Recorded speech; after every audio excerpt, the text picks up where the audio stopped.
Oversight Committee on the Automated Election System, JCOC AES. Good morning, ladies and gentlemen. On the part of the Senate, the public hearing of the Joint Congressional Oversight Committee on Automated Election System is hereby called to order. And I would like to acknowledge the members of the Senate panel. With me this morning is Senator Francis Tolentino. We would also like to welcome my co-chairperson, my counterpart in the House of Representatives, Representative Elpidio F. Barsaga Jr. Thank you, Madam Co-Chair. On behalf of the House of Representatives, the meeting of the Committee on Automated Elections is hereby called into order. And for the record, I would like to recognize the members of the House panel who are present. We have the presence of Deputy Speaker Bernadette Herrera D. We have also Congressman Egay Erice, and of course we have the presence of Congressman Argel Kabatbat. Thank you, Madam Co-Chair. Thank you very much, and we welcome the House panel with Senator Tolentino. And for the record, may I ask the Legislative Committee Secretary of the Senate panel, Attorney Dana Alberto, to acknowledge the presence of our invited guests, our resource persons here with us this morning. Good morning. The Joint Congressional Oversight Committee on Automated Election System would like to acknowledge the presence of our distinguished guests, namely, we have Attorney Hubert Guevara, our IT expert. Also, another IT expert, Mr. Jeff D. Kindly acknowledge po if you're present. Present, ma'am. Attorney Hubert Guevara there. Andyan po yung video niya po, ma'am. Okay, yes, I see them. Okay. Mr. Jeff D.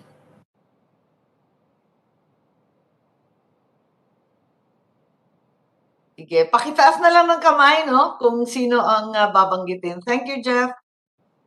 Agenda. Also, our IT consultant for the JCOC AES, Attorney Ivan John Uy.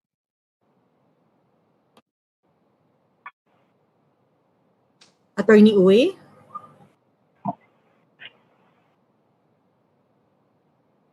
Schedule. Agenda. He's logged in po, ma'am, but we can't hear him po. Yeah, carry on. We need the COMELEC first, siguro, so that we don't take up too much of their time. Yes, please.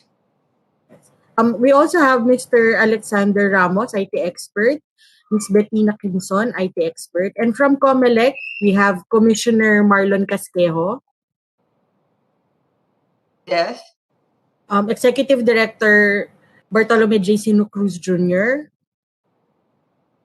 Deputy Executive Director Helen G. Aguila Flores, Director Esther I. Villaflor excuse me, Rojas, Director Jeannie V. Flororita, Director James B. Jimenez, Director Divina E. Blas Perez, Director Sonia Bea L. Lozada, Attorney Michelle Francis Paredes, and from CICC, we have Undersecretary Cesar O. Mancao II, Executive Director.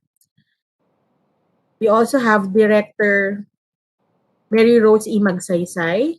Present. Engineer Norman N. Ancheta.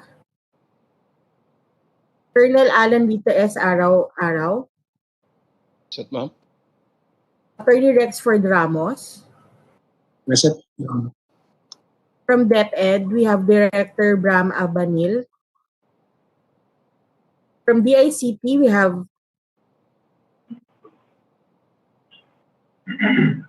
NAC Chairman and DICT Acting Secretary Emmanuel Reyca Intik. We have also Dr. William Emmanuel Yu, Dr. Arwin Serrano, Director Antonio Edward Padre,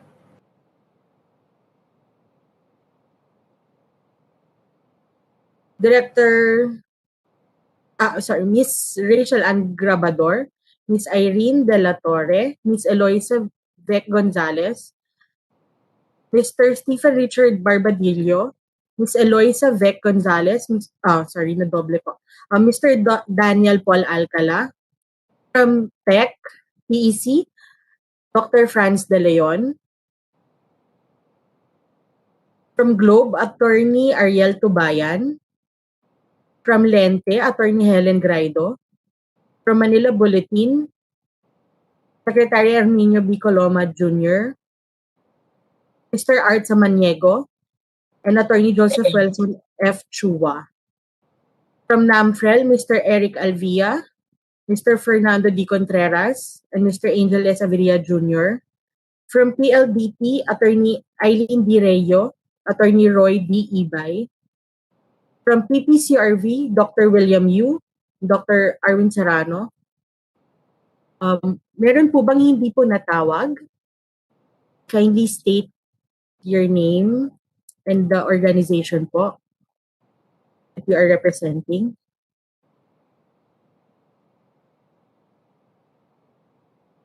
Okay. That will be all, ma'am. Thank you very much, and we welcome you, and thank you for your participation in this hearing. Last October 23, a voter simulation was conducted with the objective of determining the average time frame for the verification process of the identity of the voters. Necessarily, we had to go through some of the health protocols required under the COVID-19 conditions. Thereafter, December 29, mock elections were also conducted in Metro Manila and several provinces. While we are very keen to hear about the alleged hacking incident or cyber hacking that was reported in the media, may we first hear the reports on these very much awaited activities. If you will note, we are also, as a committee, in receipt of very copious comments from both the NAMFREL, thank you very much, Eric, as well as the Lente. So, attorneys, we take cognizance of all this and we'll make certain that these are forwarded to the COMELEC for action.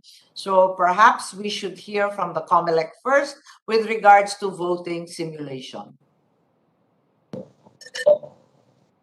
Yes, good morning, Madam Chair, Co-Chair, Congressman Barsaga. Is my audio clear?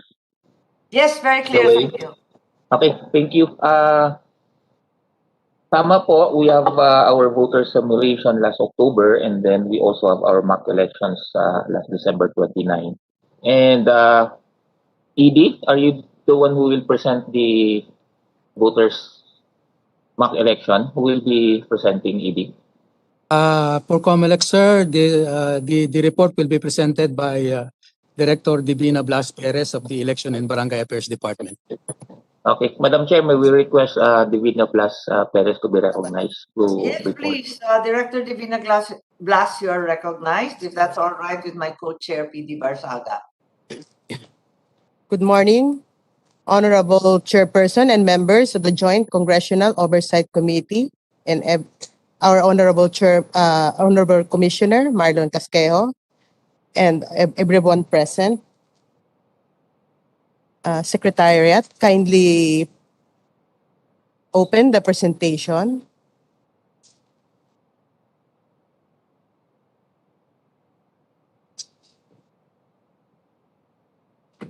Yes, Committee Secretary, I think we need to share a screen for their PowerPoint so that we can go quickly. Sharing is enabled po. Ay, ako, nandito ba? Naka-store? Hindi, pinadala natin sa mga. Nako.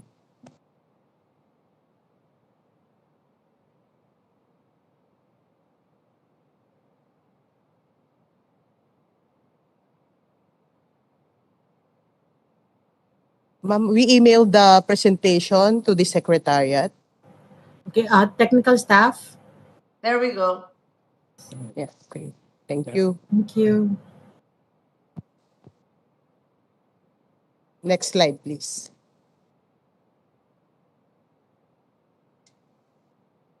The mock elections was conducted in compliance with the requirement of Republic Act 9369 for the issuance of a certificate by the Technical Evaluation Committee certifying to an established international certification entity that the automated election system, including its hardware and software components, is operating properly, securely, and accurately. Next slide, please. The objectives of the simulation activities are as follows: to determine the average time frame in the verification process of the identity of the voters in the election day computerized voters list, to come up with a proposal aimed to streamline the process of verification for purposes of the May 9, 2022 national and local elections. Second, Perhaps we can speed up with this slide. I think everyone present is quite familiar with the yes, and objectives. next slide, please. Thank you. For the preparatory activities for the mock elections and simulation, we conducted a series of consultative meetings. We laid out the deployment plan. We briefed and trained the participating electoral boards and inspected the readiness of the voting centers. Next slide, please. During the briefing, we emphasized the importance of the health and safety protocols to be implemented, such as the wearing of face masks, the 1 meter physical distancing, the frequent disinfection of hands, the frequent disinfection of regularly touched surfaces, and the temperature checking. Next slide, please.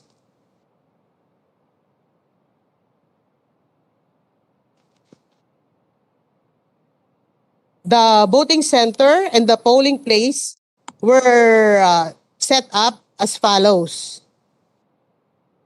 We established only one gate for the entrance and separate for the exit.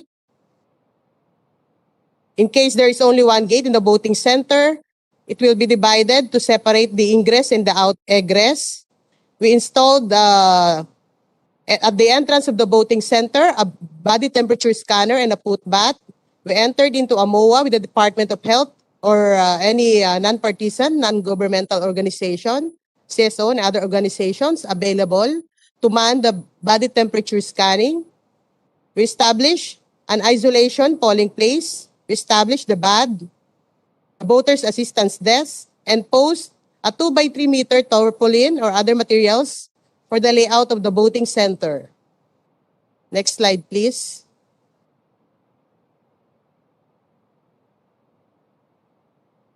The participating areas for the mock elections are as follows. For the NCR, Pasay, 1st and 2nd districts, Taguig Pateros. For Isabela, Region 2, Kawayan City and Cordon. For Region 5, Albay, Legazpi City, Piodoran. For Region 6, Negros Oriental, Dumaguete City and Sambuanguita. For Region 8, Leyte, Province. Tacloban City, Baybay City, Palampon. For Region 11, Davao del Sur, Digos City and Sulok. And for the Bangsamoro Autonomous Region in Masling, Mindanao, in the province of Maguindanao, Cotabato City, Sharif Agwak, and Buluan. Next slide, please.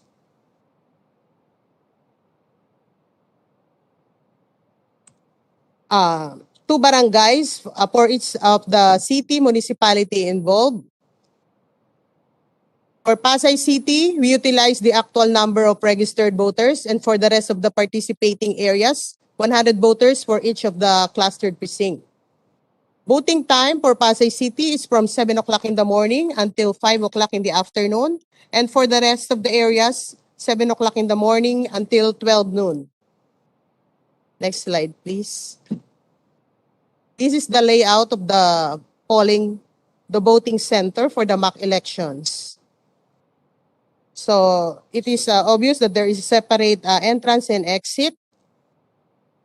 And the health personnel was established at the entrance to get the body temperature, and isolation polling place was also established. The voters assistance desk And we employed DESO and COVID marshals. And there are the polling places utilized for the mock elections. Next slide, please.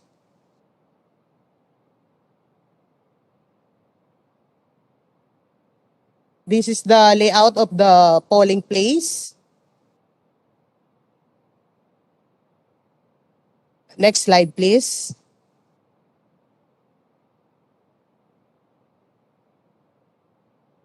These are the technical issues encountered during the mock elections. There were rejected ballots, and we found out that the voter accidentally wrote on the barcode of the official ballot, and there were smudges on the ballot caused by the marking pen. But this is only isolated cases. There were also paper jam because of the non-alignment of the vote counting machine and the ballot box, and it was resolved. There were misread ballots, and it was remedied by feeding the ballot in 4 different orientation. And there were ballots not automatically dropping inside the ballot box. We observed that there are ballots which were moist due to inclement weather. So the electoral boards fan it in order for the official ballot for the mock ballot to dry up. For the CCS,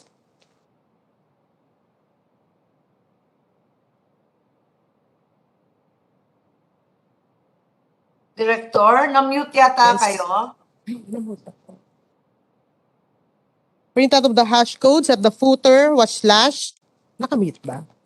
Okay na. Was slashed. It was already reported to the Smartmatic. Then there was an encountered error during the backup process. And the backup of DBDR does not auto-eject. No file copied in the content of the DBDR. Initialization report header, only values appeared on the report instead of the title or name of the report. This was also reported to Smartmatic. CCS disconnected using BGAN, perform, reboot, wait for the triangle icon to appear on the screen. Also reported to the Smartmatic. In the SOB report, EB code appeared on the report instead of the list of names of the city's municipalities. Next slide, please.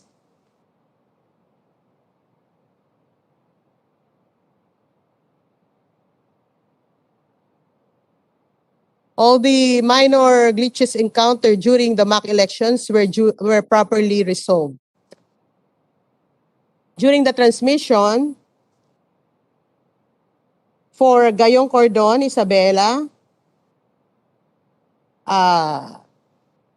in the following areas, transmission was successful during the first attempt. In Gayong Cordon, Isabela, Pasay City 2nd District, Lapu-Lapu, and Sharipagwak. In other areas, several attempts were made before there was a successful transmission. And these are in Pasay City, 1st District, Taguig Pateros, Poblacion Kawayan City, Isabela, Kawayan City, Minante, Magsaysay Cordon Isabela, Legazpi City, Piodoran, and Negros Oriental in Dumaguete.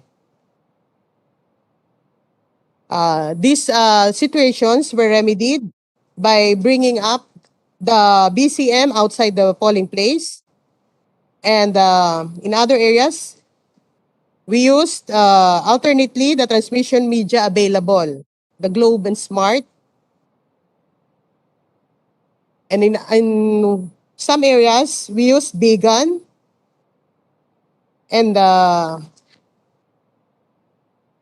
And for next slide, please. And in Barangay Tacloban, Negros Oriental, we also use Bigan. For Tacloban, Baybay Palumpon, we use alternately the transmission media available. For Digos City, Davao del Sur, There was lack of signal and no beacon available. BCM was brought to the CBOC for transmission. And for Sulop, Dabadol Sur, BCM was brought outside the polling place. For Cotabato City, we used alternately the transmission media available. For Sharif Agwak Poblacion, we used alternately the transmission media available. For Buluan, we used alternately the transmission media available. Next slide, please. For the time and motions,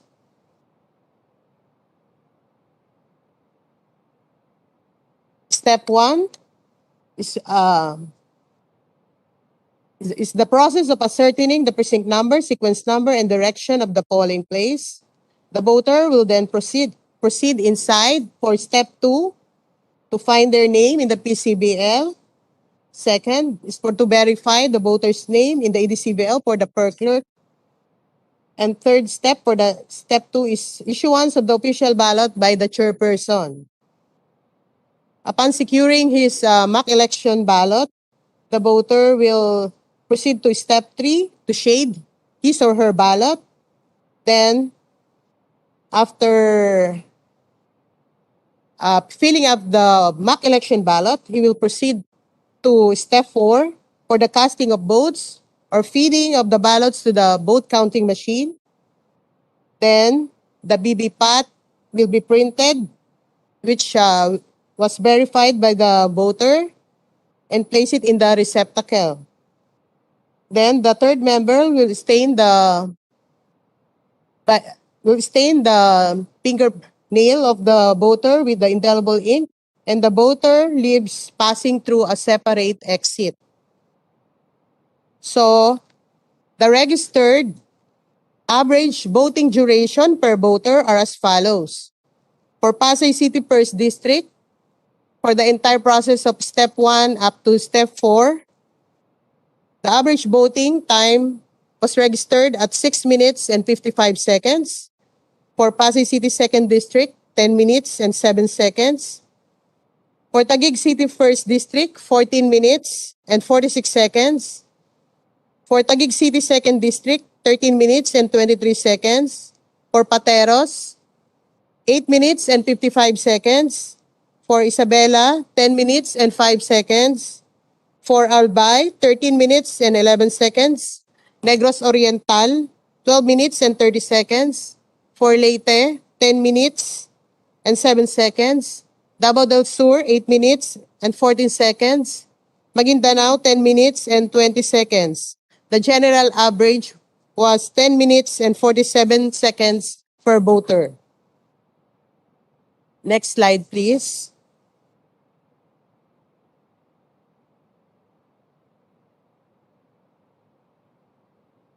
For the simulation, it was conducted in San Juan.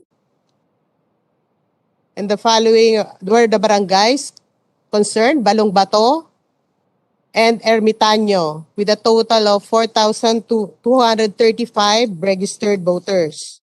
But only 485 voters actually participated. Next slide, please. I'm sorry, what did you mean by that? 4,000 but only 400?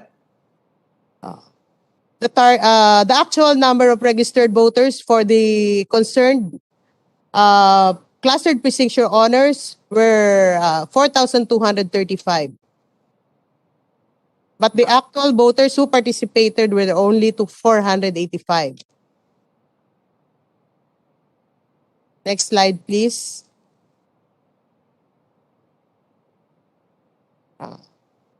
This is the layout of the voting center. Almost the same with that of the mock elections. Next slide, please.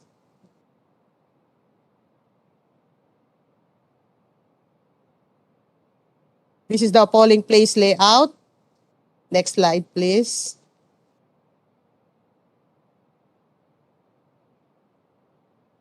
So these are the observations after the simulation activity.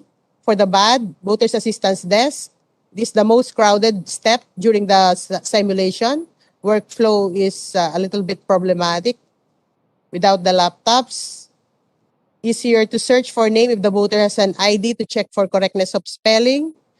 Giving the sequence number to the voter is good. No assurance that the bad volunteers will show up. As new senior citizen voter went up the fourth floor because the bad failed to ask if she or he intends to vote in the emergency accessible polling place. Some voters did not go through the voter assistance desk, either because they know their precinct number already or because the bad had no signage. But all these matters were already addressed during the mock elections. There were enough signages. Yes, Director. Maybe at this juncture, we can invite the rest of the body, our congressmen, my co-chair, PD, and Senator Tolentino to interject because there are similar recommendations made by both NAMFREL and LENDE. And I'm very pleased to see that COMELEC acknowledges the shortcomings, for example, of the early dissemination of voter information. Sana nga mas maaga at saka yung doon sa VAD na may level of crowding na napansin ng ating mga NGOs and other observers. So if any of our participants would like to add or interject, please feel free to do so at this juncture. So, Director, please, you can proceed. Your recommendations are similar to our NGOs to release the information much earlier, hindi po ba? Are the summary of our recommendations. The voter information sheet should be released early together with the voting center layout to orient the voter where his or her voting precinct is located. Instead of volunteers, the voter's assistant desk shall be manned by personnel who will be paid honoraria. Voters be requested to bring their ID for spelling of name. More support staff or personnel for the voter's assistance desk. One to be assigned to get the name of the voter, another to search for it, and another one who will write the precinct, sequence, floor, and room number. For the bad personnel, voter's assistance desk personnel should be oriented on the process of the emergency accessible polling place. And if the voter already knows his or her precinct number, voter should go directly to his or her polling precinct. Next slide, please. 71 voters availed of the EAPP. This is 14.5% of the total actually voted.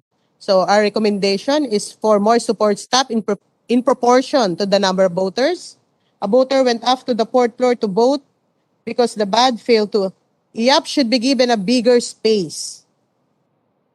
What if the voter came with an assistor? What if the assistor is a voter? Can the assistor vote in the EAPP? Yeah. Get explanation of the process flow during the training. And EAPP banner not visible. There should be EAPP signages should be more visible. Enough tables for support staff within EAPP. Voters complained because the EAPP is hot. 2 of 71 actually voted for EAPP were returned to the wrong precinct because of incorrectly labeled envelopes. So envelopes for the EAPPs should be labeled with the correct precinct number where the ballot came from. These are issues, PCBL or EDCBL for the EAPP, how to verify the identity, who will verify the identity of the voter, the support staff, who has no access to the EDCBL, or the electoral board who has seen the voter. Assistors should observe the health Director, protocols. unfortunately, I'd just like to inform the body, unfortunately, the Early Voting Act, the Early Voting expanded amendments have not been passed into law. Nevertheless, we are hopeful that the rulemaking power of COMELEC will be able to address these problems of the EAPP because as we see, it is an increasingly popular option for many of our senior citizens, our pregnant, and other PWDs who have great difficulty in voting. Sige po. Yes, Your Honor.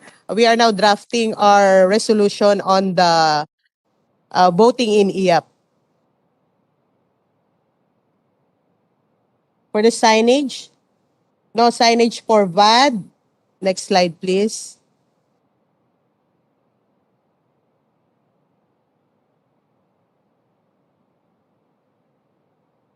For the signages, no signage for bad, no room numbers, directional signage present but not instructional signages, no visual cues for queuing, signage for Maliliit daw EAPP ang was too letra, small. Director. Director, ang liliit daw ng letra. May reklamo yung ibang NGO natin. Maliit po ba? Ewan ko, mahinang mata katulad ko. Sige. So, voting center layout must be bigger. Our recommendations, instructional signages template to be made by EID, printing to be assigned to the offices of the election officers. Standardized signages. For the anti-COVID measures, during the CIMEX, marshals were not visible. They cannot be distinguished from the other people in the voting center. The marshal should be distinguishable from the other election For these workers. marshals, with all due respect, Director, mga DOH ba yan o health worker ba yung mga marshal? Actually, they are the DepEd personnel, the support staff Okay. of the DESO. So they're not will actually ensure- health personnel. No, Your Honor. Okay. They are support staff of the DESO, DepEd personnel, who will ensure the implementation of the anti-COVID measures in the voting center. Okay. No active policing as there were pockets of crowd around the voting center. Increase the number of COVID marshal.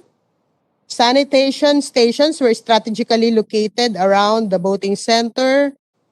Disinfection, wipe down of frequently touched surfaces after every use is hard to operationalize, especially during influx of voters. Physical distancing was not enforced when the mayor of San Juan City arrived at the voting center. These are the recommendations. Roving marshals who will actively go around the voting center to implement, enforce the anti-COVID measures. Inform voters what kind of marking pen is allowed for the shading of their ballots. And for the IPP, there was only one voter who availed of the IPP. The support staff inside the IPP are not in full PPE. Next slide, please. Full PPE for the support staff. Location of the IPP, isolation polling place is important. It should be in separate building or in a makeshift structure that is near the medical personnel but far from the rest of the voters. There should be a clear policy on what to do after the voters who voted inside the IPP. Will they be turned over to the LGU? That is a question, Your Honor. Time and motion for the simulation. Yeah. This one, you more or less gave us the breakdown na. Okay. 24.8. Ang haba nito, 24.87 minutes.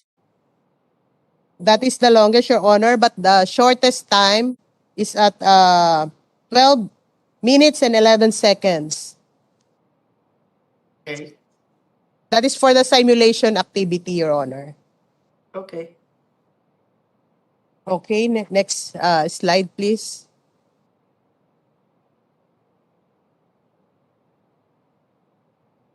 Sige na. Continue. Okay, next slide, please.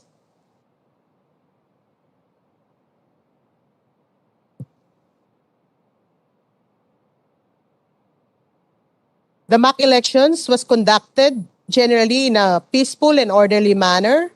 There were no untoward incident noted. The presence of the PNP and EAPP personnel are notable. Next slide, please.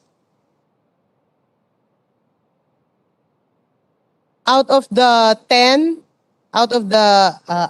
34 clustered precincts involved in the mock elections, 10 clustered precincts were subjected to random manual audit.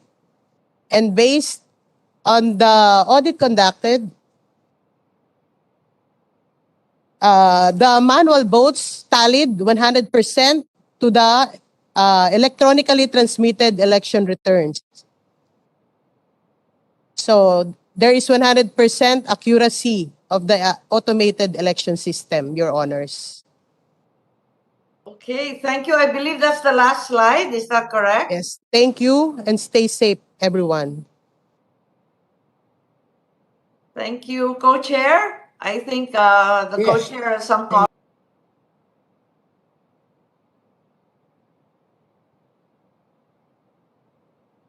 Tech staff, support staff, please, first slide. Yes, the first slide Legal presented. basis po. Yes, definitely.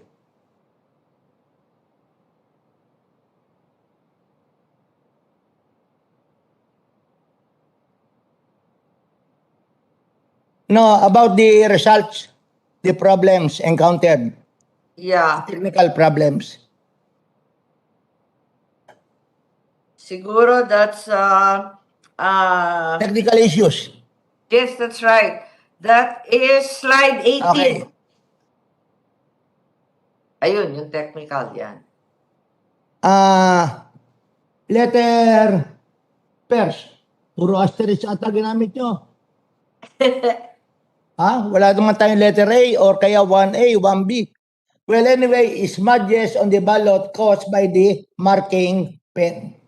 First question, sino ba ang magpo-provide ng marking pen sa halalan? Yes, Comelec, please.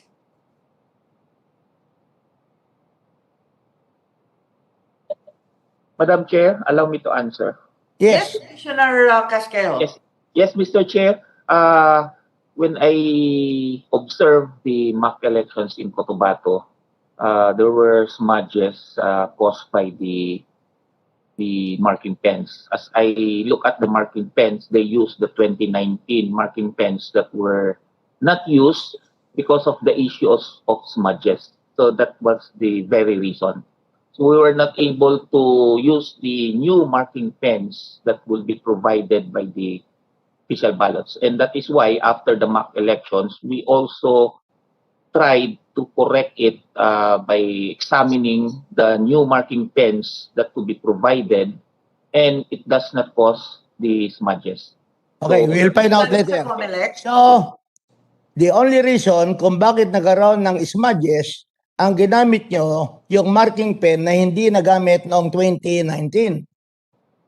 And That is based on correct. your experience in the mock elections, kahit na sobra ang dami niyang hindi nagamit na marking pen in 2019, you will not be using them and you will be using the marking pen intended for 2022 elections. Is that correct?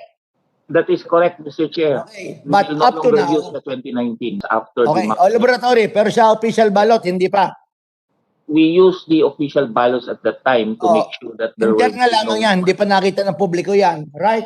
not yet, Mr. Chair. Paper jam, non-alignment of the BCM and the ballot box. Ano ang problema nitong non-alignment? That is only because of the putting of the BCM in the ballot box. It's a human error, and we will correct it. Human during error our- made by the members of the BEI. Most likely, hindi masyadong na-insert. Kulang ang training natin sa BEI. Number That 3, is, yes, Madam misread Chair. ballots fed in 4 different orientation. Ano ibig sabihin itong misread ballots? Misread ballots meaning the BCM did not accept the ballots at the time. So, ano ang ginawa ng voter? Kung ako botante, hindi tinanggap ng voting counting machine ang aking balota, ano gagawin ko? Well, that is part of our GI, that if the misread ballot is not the cause of the voter, we have to check it whether the voter makes some alterations. We will change. We will give another ballot to the voter if it's the cause of the misread. Simulated election, in these mock elections, yung misread ballots, what did you actually do? Well, what the EB did is they check whether the ballot is there are, let us say, smudges, or if there are cause of the timing lines. if the cause of the timing lines is through the fault of the voter, then we will not give him or her another ballot. Hindi, actual na to eh. Ano ginawa nyo yes. doon sa apat? Yes, I have to look into what the four different. Oh, so you cannot tell us what happened to the 4 misread ballots, whether you replace it, whether hindi nyo na pinaboto yung botante. Nothing. As far as I experienced, I went to Cotabato to observe. I experienced one misread ballot because of the timing marks. The Okay. voter accidentally. Okay. You just prepare your report on the 4 misread ballots. Last. Yes. Ballots were moist due to inclement weather. So, because the ballots were moist, ballots not automatically dropping inside the ballot box. Okay? Paano nyo naman nalaman na moist ang balota? By just looking or observing the ballot itself, makikita po Okay. natin na medyo. So in other words, the condition of the ballot being moist is apparent on the naked eye. That is correct, Mr. Chair. O bakit binigay nyo pa sa botante at pinaboto nyo pa botante kung may depekto na yung balot at ang naging resulta, hindi tinagap ng BCM. Yes, that is a lesson learned, Mr. Okay, Chair. next question. Final. Alam nyo naman, ang halalan natin, buwan ng Mayo, first week of May. Dito sa Cavite, alam namin, pagpasok ng Mayo, may tinatawag tayong siyam-siyam na ulan. Paano kung sakaling 2 or 3 days before the election, nagkaroon ng bagyo o ulan at naging moist ang mga balota? What is the backup plan of the COMELEC? Well, initially, Mr. Chair, we correct this already in our printing committee with regards to the official ballots. And we will correct also this as to the packaging. Does your answer mean yes, na kahit na bumagyo, hindi sa another mock elections, magkikreate tayo ng bagyo para matingnan natin kung yung papel talagang hindi magmo-moist? Yes, Mr. Chair, during mock elections, we did not put that into a safety in a box that hindi pwedeng papasok yung moist doon. We just bring the mock election ballot. Error during the backup process. Ano yung error? That is for the CCS, Mr. Chair. Yes. So those are findings that we already corrected it and reported it to the provider. Okay. The next slide. Himayin na natin to, Madam Chair. Next slide. Okay, transmission. Number 1, ang sabi nyo, there were several attempts. Before, in some cases, it became successful. Tama ba? Yes, Mr. Chair. Ano main reason why they have to be several attempts before the final attempt was successful? Yes, Mr. Chair, may we allow the ITD and the EBAD, EBAD.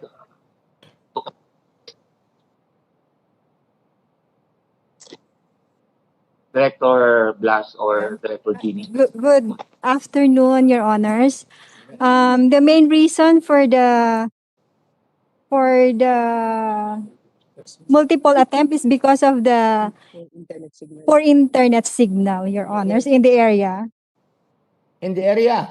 So normally, what would be the space of time from the first attempt up to the attempt that became successful?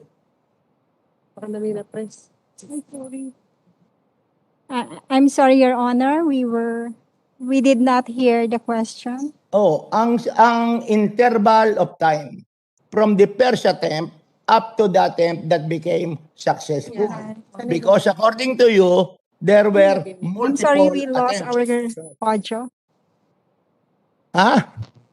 Lakas na ng boses ko, nakabike pa ako. Multiple attempts. Ano ang interval of time from the first attempt up to the successful attempt? Interval. Of time. Yes, Isang oras ba? yes, Your Honor. Immediately po, after displaying the error message in the VCM that the transmission is unsuccessful, the EB will retransmit. So, gaano katagal based on your experience in the mock elections? In the mock election. Wala naman, 1 minute lang. It's less than 1 minute, Your Honor. It's less than 1 minute. Okay, next slide. Ay, hindi ko masabi. Parehas yan. Okay na yan. Transmission din yan eh. Next. Pareho rin yata yan. Yes, pareho. This is very important. Time and motion. Ang sabi nyo, 10 minutes, 47 seconds ang average time. Saan magsisimula yung 10 minutes at saan matatapos? Starting from step 1, which the process wherein the voter will ascertain his precinct number, sequence number, and direction to Dandan the lang muna polling tayo. place. When the porter ascertain his present number, yon nasa labas. Yes, Your Honor. The voter's assistance desk. Okay, nasa labas ngayon. So Yes, kung Your Honor. darating ako, hahanapin ko kung nasaan ang aking number, that will the time that yung 10 minutes, 47 seconds will start. Yes, Your Honor. At saan matatapos? Sa paghuhulog na ng balota. Yes, Your Honor. Until he casts his vote. Okay, dito sa inyong mock elections, na ang average ay 10:47, ganong karami ang pinakamaraming botante na bumoto? Gano'ng karami? Kamagin yun. O katulad ng Pasay, sabi nyo Pasay is Or- from 7 to 5. Ilang botante? 100. 100. That is for the rest of the areas. But for Pasay, we utilize the actual number of voters. Okay, next question. Based on our discussions, the number of voters per cluster precinct is approximately 1,000, the maximum. Tama ba? Yes, Your Honor. 800 only. O 800. Sa time Not to and exceed. motion nyo, that on the average it will take 10 minutes and 47 seconds. Sa tingin nyo ba, yung 700 halimbawa ay makakaboto Ang oras pa tayo. sa araw ng halalan? Yes, Your Honor. Ay, yes. Yes, pero nagbago kayo ng oras 7 Kasi- a.m. hanggang 12 yung iba. Yes, Your Honor. 7 hanggang 5 yung iba. Alin ang itatakda natin para sa halalan? 6 o'clock in the morning until 7 o'clock in the evening, Your Honors. Oh, okay. 6 to 7. Of course, lagi nyo sasabihin, as long as there are voters within 30 meters from the polling place, even if it's already almost 7, pabobotohin natin. Yes, Your Honor. Okay, next slide.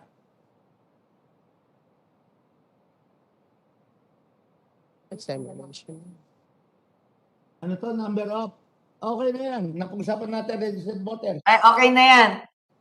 Layout, okay na rin yan. Itong layout nyo, ano ang average square meter area ng bawat classroom? 30.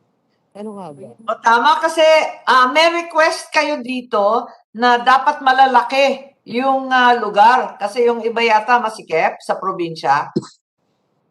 Yes, Your Honor. At least, ano po, mga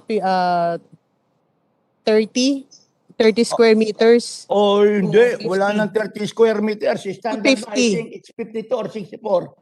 Yeah, sobrang liit ng 30 to 50.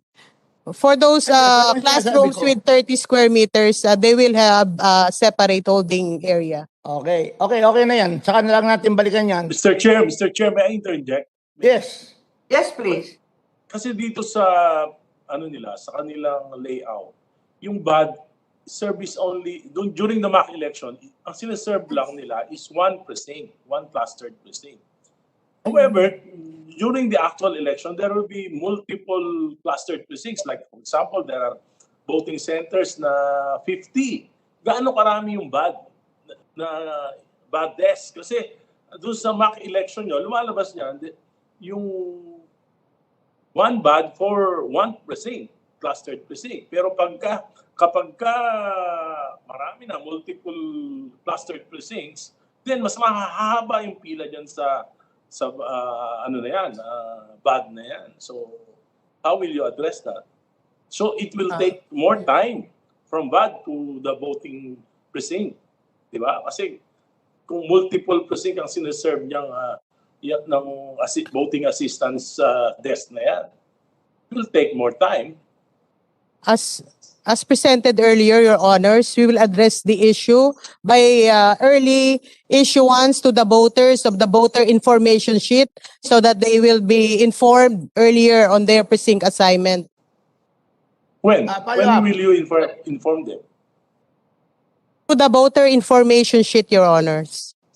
When Pero- will you give it to them? Continue.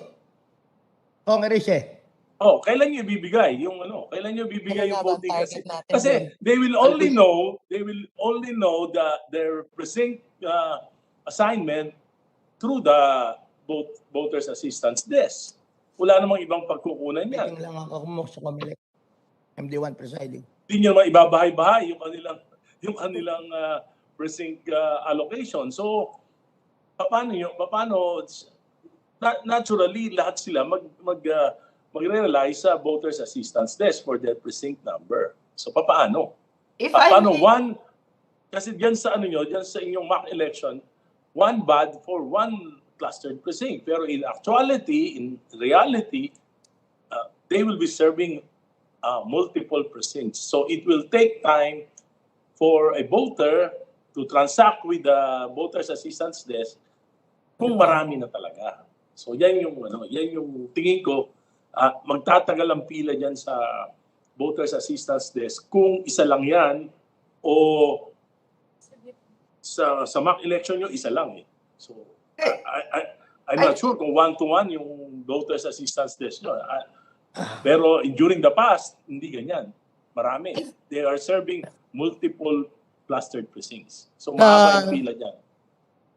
The regional bids and awards committees of the COMELEC are now in the process of procuring the voter information sheet to ensure that the same will be delivered before elections. Okay. If I may, Director, the Lente as well as PPCRV and NAMFREL and other observers have said that precinct information really must be provided to voters prior to election day. Kasi yung mga voter information sheets, hindi yung maabot on time. Hindi ba pwedeng i-online precinct finder na i-launch ka agad-agad? I-online precinct finder na tayo para hindi na magtagal dyan. Ikalawa, yung VAD, dapat maliwanag, hindi naman mandatory step yan eh. Kailangan lang yung VAD para sa voters who actually need assistance. So kung hindi naman nila kailangan ng assistance, dumire-diretso, kailangan maliwanag din yun, as well as the EAPP.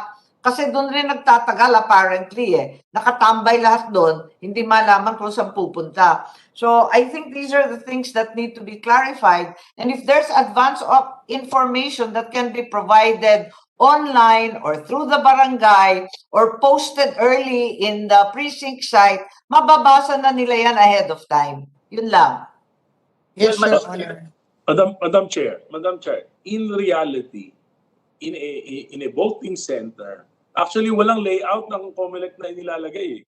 So ang nangyayari yan, word of mouth. Saan kami?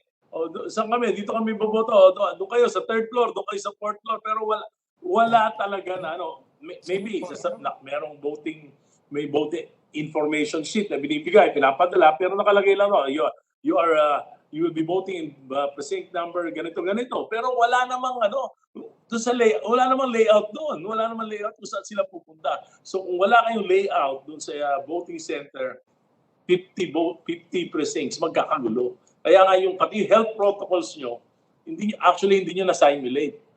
Na-simulate nyo sa precinct, pero hindi nyo na-simulate sa voting center. Sa mga public, di ba? Permission to answer, Your Honor. Yes.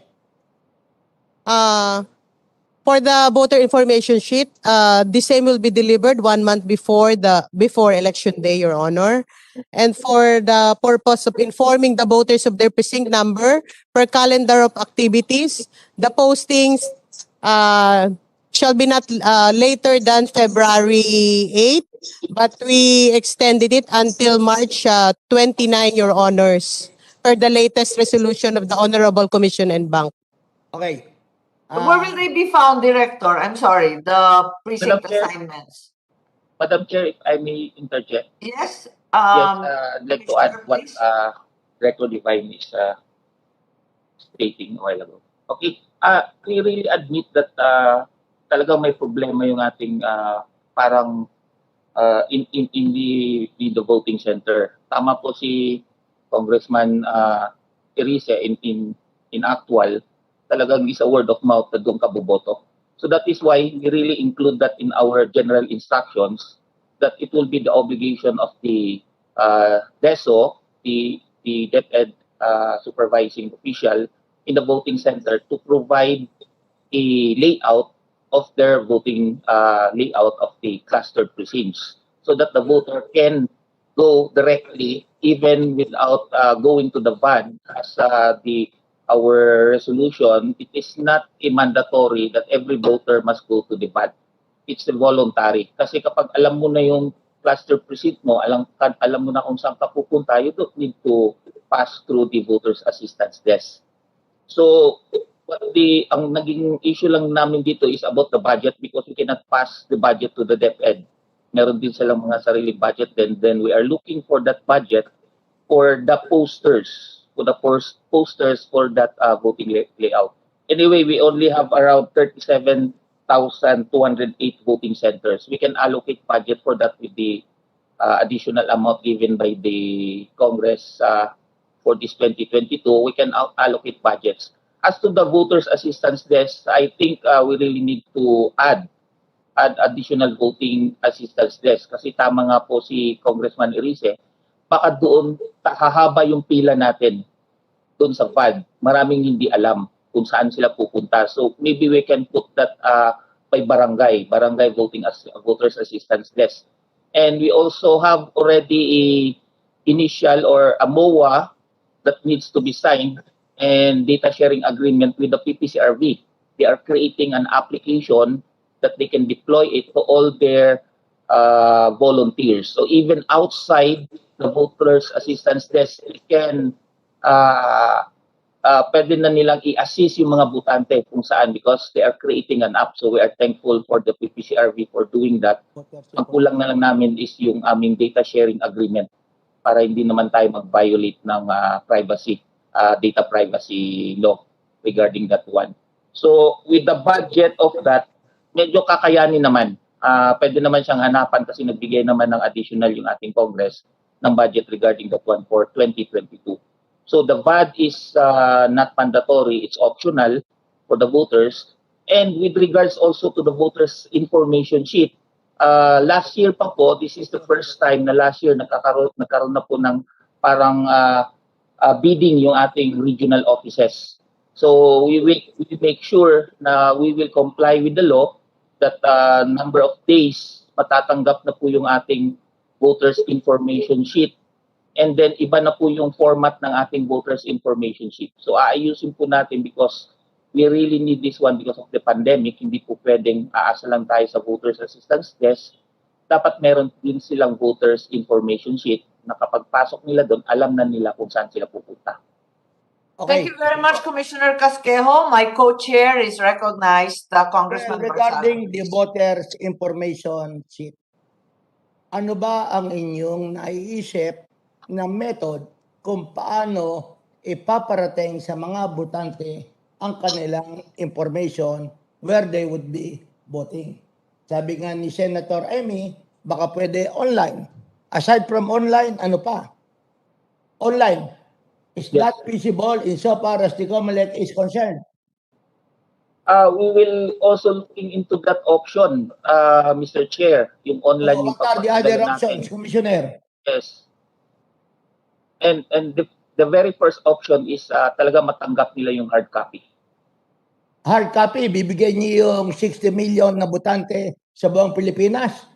Yes, we have budget for that. Paano nyo ipararating sa bawat botante? Elpidio Barsaga, ito ang iyong present number situated at Santa Cruz Elementary School. Yes po, yung ating mga election officers, they will be hiring individuals to distribute per barangay. Commissioner, with all due respect, pinapa-abolish na nga ng previous chairman itong committee to, itong voters information sheet, kasi hindi natatanggap. Karamihan, talagang walang natatanggap eh. Tama po, Madam Chair, even I, the official of the COMELEC, wala akong natatanggap. So that is why I will make sure under my watch in 2019, parang nagka-problema din tayo sa voters information sheet. That is why with those lesson learned, pinaaga po namin yung aming bidding process. Last year, meron na po, may nanalo na, and then they are start printing kasi meron tayong face ballot. And I think they will start distributing by end of February, Okay. March. in April. Commissioner, just for the record, kailan namin maasahan na ang mga botante ay matatanggap ang voters information sheet? Sana po by April, andyan na lahat. We will start. Paanong sana? Paano kung hindi natuloy ng sana? I cannot make promises, but according to You have our to be firm on this. our Kasi you have the TOR, funds, you have the bidding, you have the money. Sabi nyo kaya nyo i-deliver. Kung i-deliver nyo naman, photobilis. Pagkatapos ang delivery ay hindi pa efficient at hindi nakakarating sa botante, di may problema na naman tayo sa araw ng halalan. Oo nga eh. Commissioner, can you get in touch with the field post? Magtulungan na lang tayo dyan para makapag-promise naman na kayo ng tamang date. Hindi na po, Chairman, Madam Chair. Senator Raimi, pag umasa tayo sa PhilPos, sa bagal ng delivery ng ating mails, baka tapos na ang mga protesta, hindi pa natatanggap ng ating mga kababayan. Katulad sa Dasmariñas, sasabihin, 401,000 voters. Paano namin may deliver to? Wala naman kaming ganyang karaming postman. Dadalawa. Kaya, these are the problems in the field. Yan ang totoo. Kaya nga, paano ba yan? Kasi ang COMELEC, aasa rin lamang sa field post. Madam Chair, hindi po kami aasa sa field post at this time for our voters information sheet. Mag-hire po kami ng tao po na magpapadala. Okay. How will you hire? How will you hire? I think yung aming basis, Mr. Chair, Madam Chair, is for every 5,000 na ipapadala, isang tao po ang i-hire namin. And that will be for 1 month. I think for 1 month, kaya na siguro niya 5,000? So divided by 30, kinakailangan mga 200 a day? Mga remote barangays yan, mahirapan. 2 months po yun, Mr. Okay, Chair. we'll find out. Well, anyway, ang mga recommendation nyo will entail... Mr. Chair, may I interject? Okay, How will you hire? How will you hire? Well, Process of hiring.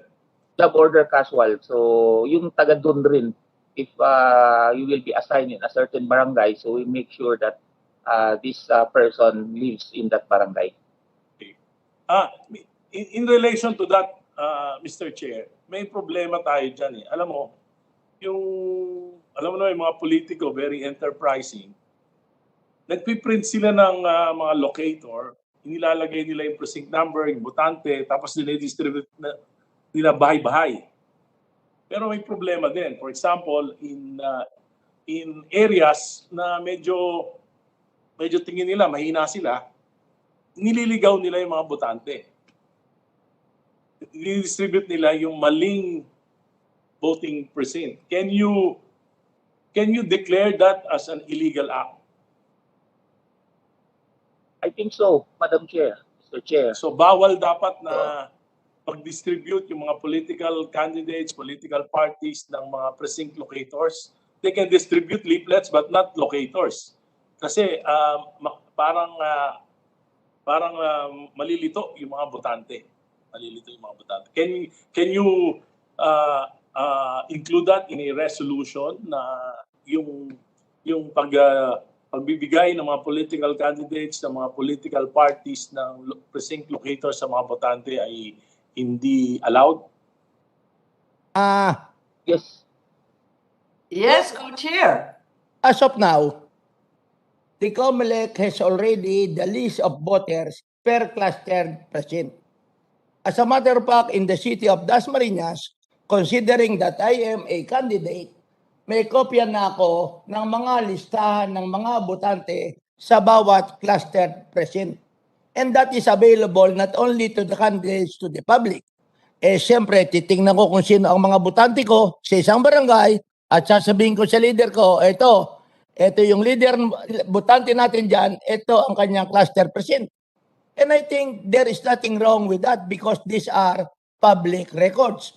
On the other end, kung nililigaw naman ng mga kalaban natin, it's up to our political machinery na mali ang binigay sa yung number, ito na yung number sa presinto. And that is the one happening in a locality before the elections. And that is a standard practice of practically all politicians. Hindi ba? Na-cluster nyo na ang mga presinto at may kopya na kayo ng list of voters sa bawat clustered precinct. And those record is public. Tama po, Mr. Chair. We even posted that in the bulletin board. So, andun na po yun. That is already made available to the public. Pero if you are, Mr. Chair, if you are an individual, if you are a candidate and you distribute a locator, which is not really the precinct number of a voter, then you are committing an illegal act. Nililigaw mo eh. So how can we tolerate that? How can we tolerate that? No, we are not tolerating that. Ang sinasabi ko lang, Kong Erice, basic practice yan. Ito sample ballot namin, ito ang presinto mo, pagdating ng halalan, sapagkat ikaw naman ay follower ko, ito ang iboboto mo. At hindi ka na mahirapan, pumunta ka roon ng alas 5:30 ng umaga para una ka sa pila. And those are the realities in every election since time immemorial. Yes, but that is the reason why the government is spending money for this wala tayong question sa voters information. We agree with that. Yeah. So sinasabi ko lang yung nakikita natin maybe the commission can discuss that particular issue kasi nagiging rampant na yan doon sa mga areas na kung saan nakikita nila because of the surveys or because of the advance in scientific surveys. So kung nakikita nila mahina sila, nagpapalabas sila ng mga fake na precinct locator doon sa mga There are so many ways being violated. Katulad ng list of voters, ilalagay natin sa eskwelahan. Hahanapin ko kinabukasan nung tumatakbo kong posisyon na wala na yung list of voters. Yes. May kumuha na ng hating gabi. Wala namang magbabantay sa COMELEC, kulang naman ng ating pulis. And these are problems which si COMELEC cannot address. It is usually the candidates who must take the proper measures in order to avoid these situations. Well, anyway, that is for the record. And Deputy Speaker Herrera wants to be recognized. Yes, Congresswoman, please. I'm afraid this is going to be one of the last questions regarding the voter simulation, given that we have another topic, which is also a hot item, and that is the alleged hacking or cybercrime against COMELEC. Our IT consultants are also here, and I hope they eat something in the meantime. Deputy Speaker, please. Yes. Okay, Bernadette. Madam Chair. Madam Chair. Ako makapasok na. Yes, Hello? you've been recognized. Madam Chair. Yes, you've been recognized. Yes. Thank you. Thank you, Madam Chair. Madam, tanong ko lang kung meron ba ang COMELEC na infomercials that are ready, especially medyo concerned din po yung mga kasama natin sa party list dahil nasa second page kami, at least to teach the people how to do the elections. Do we have infomercials available? Nag-set aside tayo ng budget for it? Yes, Comelec, please, can you reply? May we request Director James, the EID Director, to please respond. Mr. Chair, yes, we do have a budget for infomercials that we will use to distribute to teach people how to vote and how to negotiate the voting day at our precincts. Okay, so marami naman pong infomercials tayong ilalabas through you, Madam Chair. Madam Chair, meron naman po tayo. I would not say na marami, but enough to actually inform the public. No, maybe I should clarify. We have a set of infomercials, but yes, we will distribute them massively, ma'am. Yes, that does answer your question. Deputy Speaker, please. Okay, we seem to have lost her, but Director James seems to have answered that adequately, that there are in fact infomercials. Ang akin na lang siguro masasabi, magkaliwanagan tayo about two last issues na lang that I'd like to bring forward. Unang-una yung COMELEC website, bakit laging down? We're having a hard time obtaining copies of your resolutions and other important documents. So if we could take a look at our website. Madam Chair, Yes, co-chair, please. before we go on the two issues, I would like to move that considering the technical problems which we have seen, Yes. according to the COMELEC, all these technical problems had already been solved. I respectfully move that we conduct another mock elections so that we can see that all these problems shown today have already been remedied. Because we cannot afford that these technical problems would be existing on the day of the elections. Yes, I agree with my co-chair. You beat me to it. Mas mabilis po kayo. Sasabihin ko nga na kung maaari, mag-mock simulation kahit konti lang. Dahil kasi may findings din. Ano ba talaga yung participation ng DOH? Parang bitin yung imposition of health protocols dahil sa umpisa pa lang, tapos nagkaka-overcrowding, nagtitipon-tipon, nag-aantayan yung mga tao para umalis. So, what exactly was the participation of DOH? Kasi yung inaasahan natin, mukha yung DepEd, yung so-called marshals, yung barangay. Of configuring the VCM as well as the CCS, because if we will conduct another round of mock elections, we need additional machines. But then again, just to show good faith that all of these technical issues were resolved, during last January 13, we conducted a retrusted build addressing all those issues, because some of those issues are machines. Just to show with regards to the technical issues, we can even conduct a test or a lab test to be observed by the local source code reviewer and other parties, including the JCOC, that all of those issues were addressed. But Yes. as to the other modes of the other non-technical issues like the participation of the OH and everything, so we will look into that another setting. Siguro. Yes, Commissioner, we urge you, even if it is not, particularly now that you mentioned source code problems, nakaka-nervous yata yun, at saka itong mga COVID issues. One last question that has to do with this is that you had a resolution earlier in November regarding the political meetings and rallies online.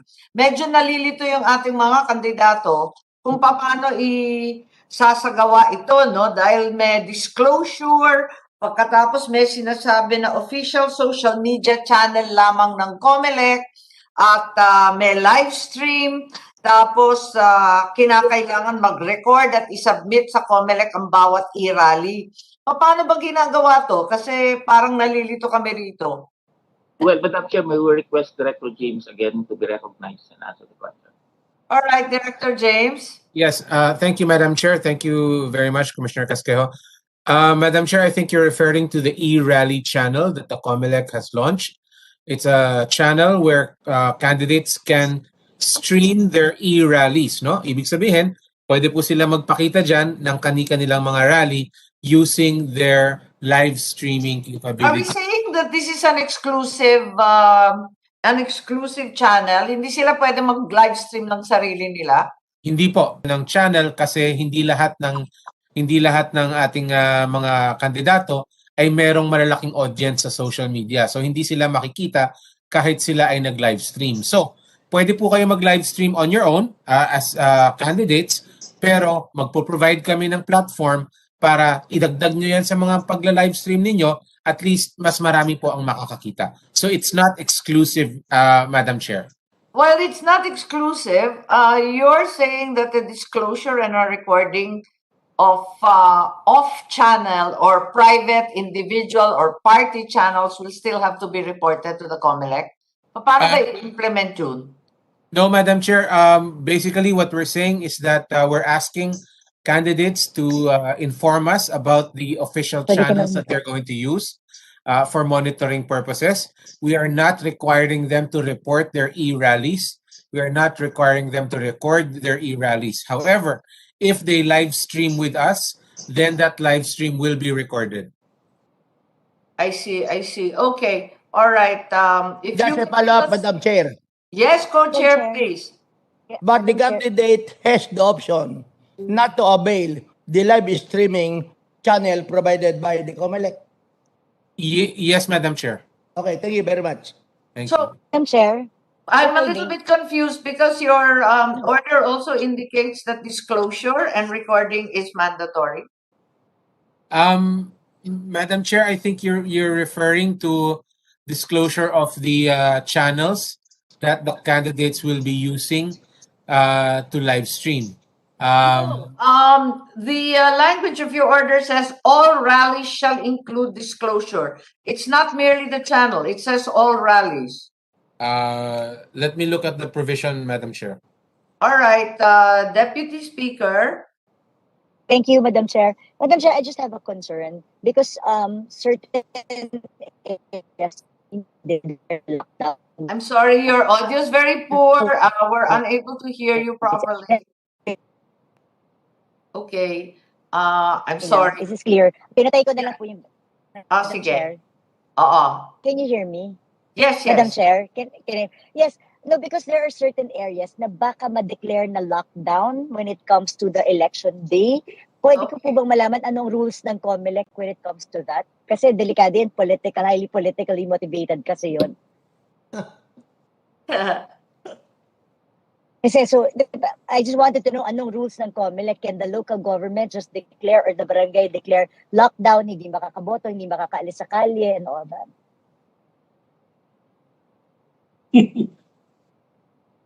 COMELEC, please.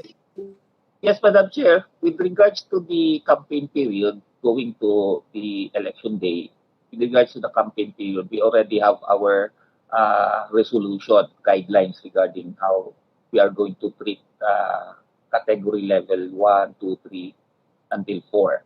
As to the election proper, we make sure that there will be no lockdown at the time. So, however, it will be again to be decided by the National Committee on Campaign, the National COMELEC Campaign Committee, headed by the new Commissioner Ray Bulay. So, as to that specific detail, we will refer that one to our Commissioner in charge for the NCCC. But So as mean- much as possible, on election day, there will be no lockdowns at that time because it might be used just to disenfranchise our voters. So that Continue. is that explicitly stated somewhere? Because Sarah, it's clear that they cannot declare lockdown without clearing it with COMELEC. That is correct, Madam Chair. In the event that nandito na po tayo sa campaign period until election period, it will be the COMELEC who has the final say regarding that one. Also, again, taking into consideration also the IATF, the DILG, but the local government cannot do do on its own for as long as it is an election-related matters. Okay. Just a, Thank you. Just just a please make sure it's clarification. explicitly stated. Okay. Okay, Co-Chair. Madam Chair, right now, marami tayong COVID positive because of the Omicron variant. The only way to treat this COVID positive, number one, they have to go to the isolation facility, which practically they would be in lockdown for 10 days to protect in order that there will be no transmission. Yung iba naman na ginagawa, home quarantine na lang kami. Pag home quarantine, nilalagyan natin ng tinatawag na granular lockdown. This house is under granular lockdown. All the occupants of the house cannot get out from February 1st up to February 11. Suppose ganyan ang sitwasyon during the campaign period and on the day of the election. Does it mean that the local government would allow those who are in the isolation facilities or under granular lockdown to exercise, to go out of their, to get out of their isolation and vote with the danger of transmitting COVID to the persons with whom they would be interacting? Well, Madam Chair, with the composition of the COMELEC campaign committee, that which the chairperson will be the election officer in the municipality or city, and the vice chairperson or the members will be from the DOH and DILG, including the barangay. So it will be a concerted efforts of all those agencies. So makikita po natin kung talagang totoo yung pag-declare ng granular lockdown or is just parang just to prevent from going outside. So maa-assess po natin yan, and then the DOH sila naman po yung agency na talagang may capability to say that. So susundin po natin yung ano natin. Kaya alam natin ng DOH kasi iba sinasabi ng DOH at iba rin ang sinasabi ng LGU. Ayaw namin na dumami ang super spreader in our city, kaya lockdown sila voluntarily. If it so happen that they belong to the other political party, yan siguro ang bigyan nyo ng desisyon before the elections. Halimbawa, Yes, Mr. Chair. COVID positive May 5, granular lockdown up to May 16. Palalabasin namin ng May 9 para bumoto, sasakay sa tricycle o sa public utility bus in order to exercise his or her right to vote. Those are possible issues that might arise during the campaign and on election day. Kaya yun lamang ang clarification namin. Sige. So that our voters will be guided accordingly, including the LGU. Yes. Thank you very much, Co-Chair. We would like that information and request that from COMELEC. If you could provide that, it's a matter of great concern to all of us, what occurs during isolation periods, granular lockdowns, and such like. Also, the requirements for face-to-face voting. We know there's an online opportunity, but nevertheless, the face-to-face voting seems to be unregulated or largely unenforced. Maybe you can update us, if not today, in writing with resolutions that have been issued. In the meantime, if you don't mind, we proceed Chair, with the Madam second item on the agenda. Yes, Congressman. Madam Chair, one last question. This is very important because the Commission on Elections will be training Board of Election Supervisors. And this is by the hundreds of thousands. Paano kaya nila gagawin yun? During in times of the pandemic, paano yun? For example, there are 100,000 clustered precincts, so 3 or 4, that's 400,000 all over the country na i-train nila. Pangalawa, may mga political parties. For example, in my city, there are about 900 clustered precincts. So if I will employ a minimum number of 3 watchers because of the long time of the time of the elections, 3 watchers, then I will be training about 3,000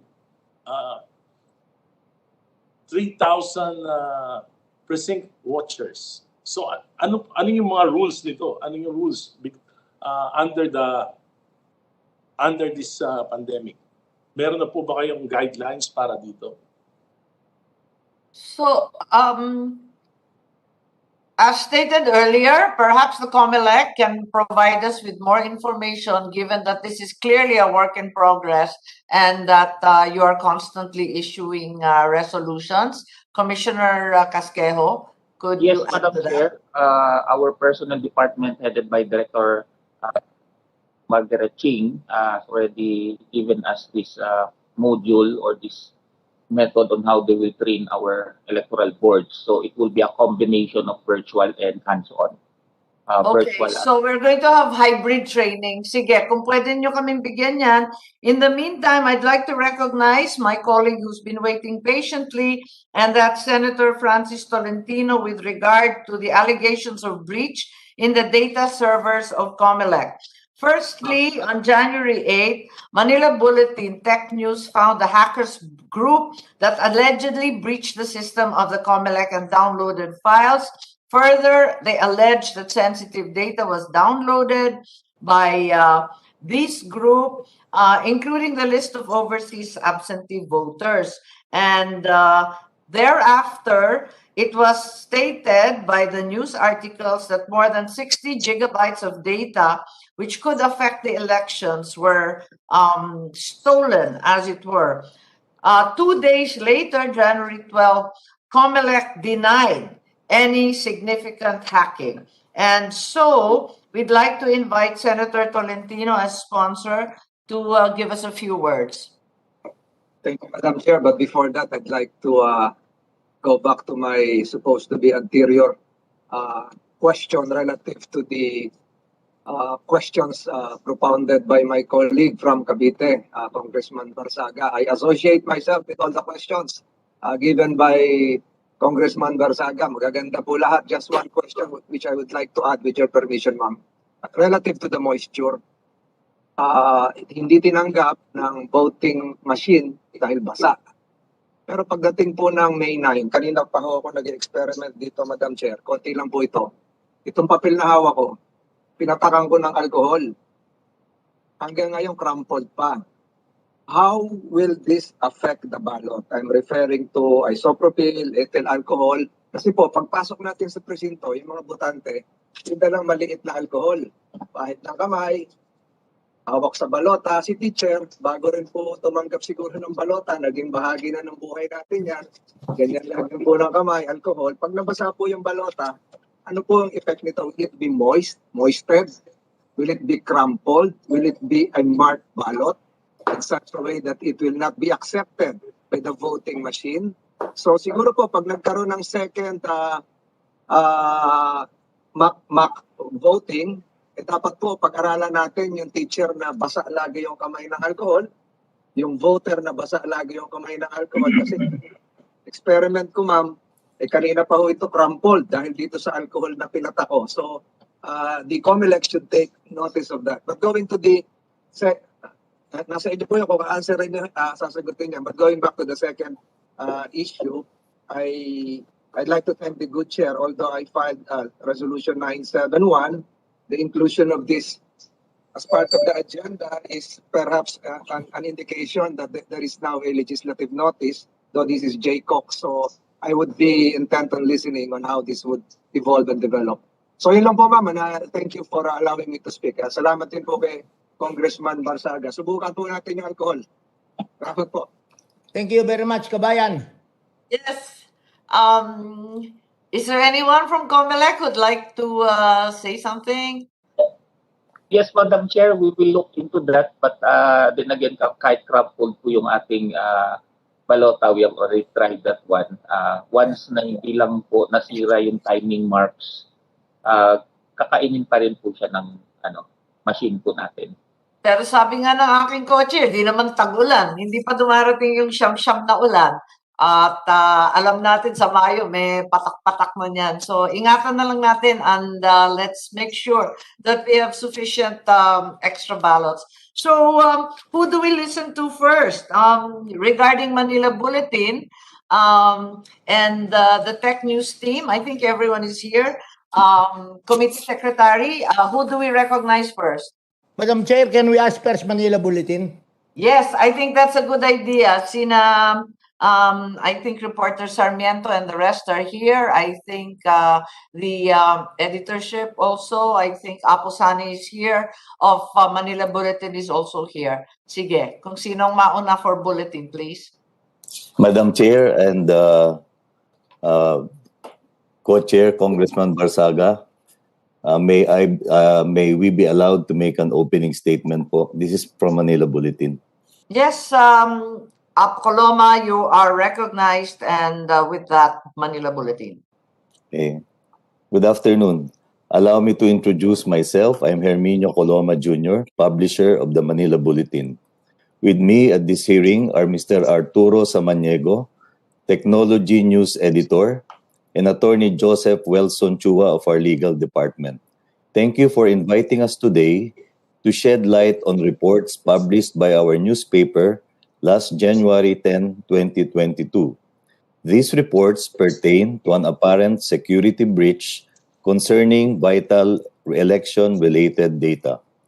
We wish to inform this committee that we have turned over to the National Privacy Commission all relevant data and information that we have on this matter that they requested from us. Last January 25, we participated in a clarificatory meeting convened by the NPC. We wish to emphasize the following important points. Number one, we immediately called the attention of the Commission on Elections through Director James Jimenez on an apparent COMELEC data security breach as soon as we received the information on Saturday, January 8. Number two, we held off and did not publish any report for 2 days in order to give sufficient opportunity for the COMELEC to air its side, considering the highly sensitive nature of the information. Number three, it was only after Manila Bulletin published the news on January 10 that Director Jimenez sent the COMELEC statement on the matter. Number four, Manila Bulletin published the COMELEC statement and revised the headline of its story to reflect the fact that the COMELEC was verifying the earlier news report of the Manila Bulletin. Our technology news editor, Mr. Arturo Samaniego, is prepared to give other salient information as he was directly in charge of the news gathering and reporting activities pertaining to this incident. That is the end of my statement, Madam Chair. And with your kind permission and with the permission of the committee, my colleague, Mr. Samaniego, would also like to have an opportunity to read a brief opening statement just so the facts are arranged properly. Thank you, Your Honor. Thank you very much. And Mr. Samaniego, you're recognized. Please proceed. Good morning, Madam Chair and members of the committee. I'm Art Samaniego, Manila Bulletin Technology News Editor. Here's my statement. The news report was based on information obtained by the Manila Bulletin Technology News team on Saturday, January 8, 2022, that there had been an ongoing hacking of computer servers that resulted in downloading of significant amount of election-related data. The very same day, January 8, MB Tech News immediately informed Mr. James Jimenez of the COMELEC and requested for comment and, if possible, verification as to the authenticity of the data. Director Jimenez told MB Tech News that he would bring the matter to the attention of the COMELEC Steering Committee. In a message sent to Manila Bulletin Tech News on Monday, January 10, 2022, Sir James said he had yet to get a reply from the COMELEC Steering Committee. Also on January 8, MB Tech News informed the National Privacy Commission of the possible hack and sent all the files obtained from the informant to the NPC. On Monday, January 10, Manila Bulletin published on its website a news story titled COMELEC Servers Hack. Downloaded data may include information that could affect 2022 elections. Manila Bulletin received a statement issued by Director Jimenez and reported its contents in the banner headline story that was published on page 1 of its print edition on January 11 titled COMELEC Verifying Server Hack. The story also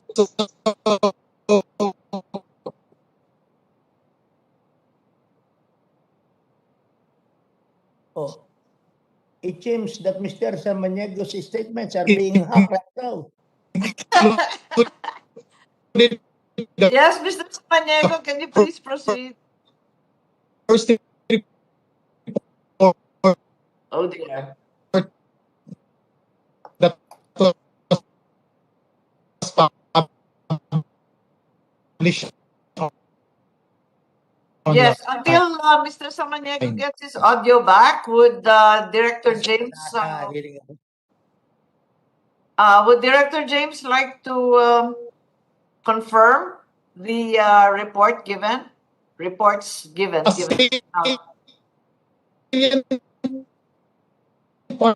Mr. Samaniego, hindi ka namin marinig eh.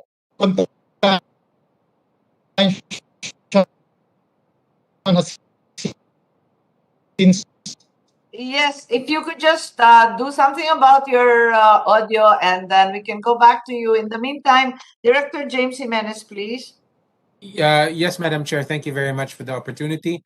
In its broadest strokes, I would confirm the statement of Mr. Samaniego. He did inform me on January 8th, and we did seek I did refer the matter to the steering committee, and the steering committee did take action on it as soon as possible. However, I would like to clarify also that Mr. Samaniego's information to me was that the alleged hackers were trying to get in touch also with Smartmatic and had sought Smartmatic's contact information, which I supposed was going to be conducted through Mr. Samaniego. Hence, I gave Mr. Samaniego's number to Smartmatic for them to get in touch with him. However, again, it was very important at the time because there was very little information given for us to verify the veracity of the reporting. It was very important for us to make sure that indeed a hacking had taken place. As it turned out, evidence from our side showed that no hacking did take place, and that the information that was supposed to be taken from the COMELEC was in fact not from the COMELEC, or probably not from the COMELEC, since they were presenting information that on our side did not yet exist. So we had to clarify that we were seeking the verification of the report, particularly the claim made by the Manila Bulletin Tech team that they had verified the information given to them by the hackers. If you were to read the article again, there is a paragraph there where the Manila Tech team very clearly states that they verified the nor have they informed us of what steps they took to verify these claims by the hackers. Thank you, Madam Chair.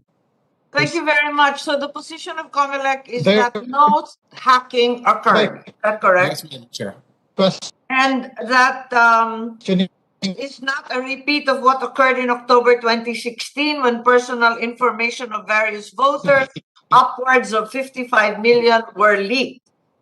Are we saying that this is not a repeat performance? Yes, Madam Chair. We have not seen any such leakage from COMELEC servers. All right. We make mention also of the National Privacy Commission. Is there anyone here who can verify the facts stated by Manila Bulletin, please? Ma'am, we failed to invite the NPC. Oh dear. Okay. Is there anyone else who's here that can tell us a little bit about this? I believe who were the agencies that were in charge of investigation in 2016? As I recall, andyan yung DICT, di ba? I see Secretary Caintic. Perhaps he can help us. The NBI also was involved in the investigation in 2016. The OST, they've all been investigating these past allegations. Perhaps we can ask from our experts in government regarding IT what they think occurred in January, earlier January this year. Maybe we can ask the ICT first. Secretary Manny, Thank please. you. Thank you, Madam Chair, and Sir Congressman at Co-Chair Persaga. If I may be allowed to ask OIC, our officer in charge of the NCERT, to give a short statement and presentation of our initial investigation and work done. Thank you, Madam Chair. Yes, is that the director? I did not get the name. I'm sorry, but you're recognized. OIC Director Omar Sana, please. Yes, Thank you. Director Omar, please make it brief. Good afternoon, Madam Chair. If I may be allowed to share my screen, I will try to make it as brief as possible, Madam Chair.